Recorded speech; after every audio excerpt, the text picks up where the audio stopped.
Assalamualaikum warahmatullahi wabarakatuh.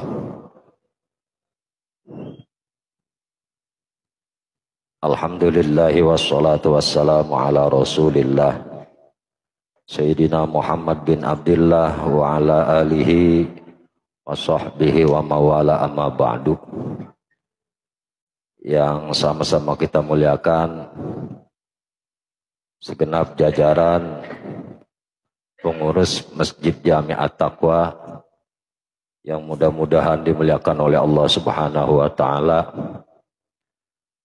para jamaah. Alhamdulillah, puji syukur sama-sama kita panjatkan kehadirat Allah, di mana kita masih diberikan taufik dan hidayah, sehat walafiat, sehingga kita bisa melakukan aktivitas kita sehari-hari. Sholawat dan salam mudah-mudahan tercurahkan kepada junjungan kita Nabi besar Muhammad sallallahu alaihi wasallam. Hadirin jamaah yang dimuliakan Allah,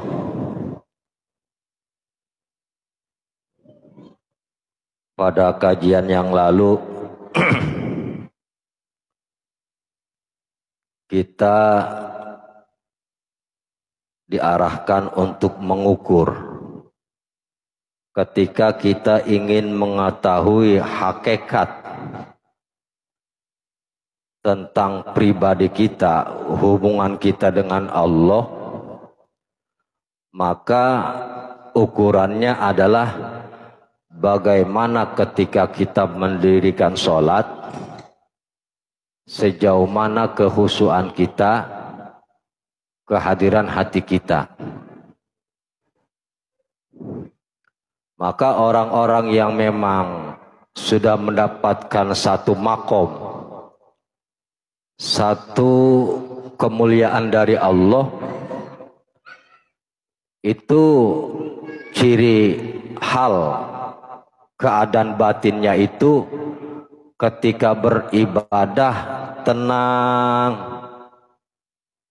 khusyuk, ya. Kenapa bisa tenang? Kenapa bisa khusyuk? Karena di situ ada penerimaan dari Allah Subhanahu wa taala. Kenapa ada penerimaan dari Allah? Karena kita ibadahnya, sholatnya tuh nggak neko-neko, satu titik lillahi ta'ala, hanya untuk Allah. Saya kasih analogi begini.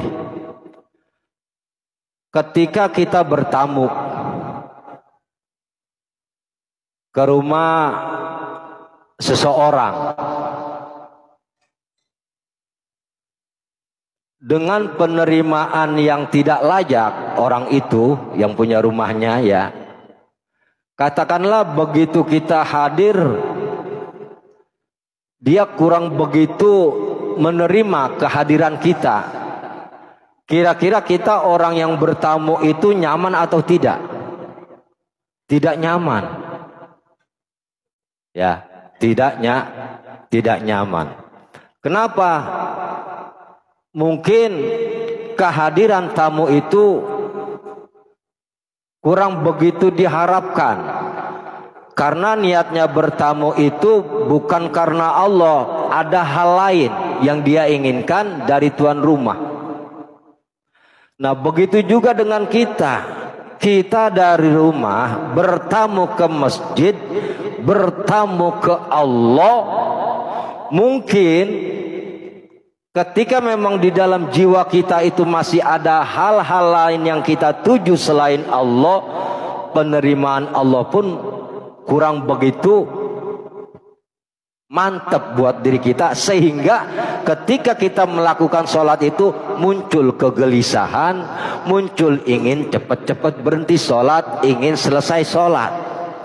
Tapi kalau penerimaan dari Allah itu full, karena memang kita bertamunya pun hanya untuk Allah, tidak ada yang lain, Allah menerima kita, ya, Sehingga dengan penerimaan itu pun kita sholatnya itu sukun, sholatnya tenang, sholatnya khusyuk, sholatnya dengan satu kegembiraan bersama Allah.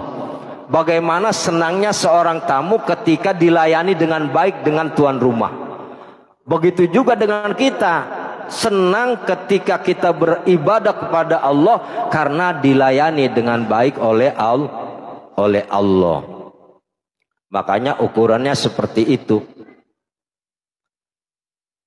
Atau contoh begini kemarin, kalau umpamanya kita sholat, kemudian kita tidak merasakan sesuatu dari sholat yang kita lakukan. Di sini jelaskan sebagai contoh, fa inna man jalasa sahibal miski abaqa alaihi min rihihi. Orang yang duduk dengan pedagang minyak wangi, ya, yang mempunyai minyak wangi, pasti dia akan aroma bau daripada orang yang punya minyak wangi itu akan merasakan, dan bahkan wanginya itu bisa nempel di baju kita, sehingga kita keluar dari tukang minyak wangi itu kita masih ada bau harumnya, ya, masih ada. Fa inna sholata, nah sholat itu mujalasatullah. Sholat itu kita duduk bersama Allah, ya. Maka fa idza jalastahu wa lam yahsul laka minhu syai'un dalla zalika ala maradin fika wa huwa imma kibrun au ujbun au adamu adabin. Maka ketika kita duduk bersama Allah, kemudian walam yahsul laka minhu syai'un, kita tidak mendapatkan rasa apa-apa, apalagi rasa kenikmatan bersama Allah, itu kita nggak dapatkan itu. Itu dalla zalika ala maradin fika, itu menunjukkan bahwa di dalam jiwa kita, di dalam hati kita itu marad. Apa itu marad? Satu penyakit yang ada di dalam jiwa kita. Apa penyakitnya? Wa huwa kibrun. Bisa jadi penyakitnya itu takabur,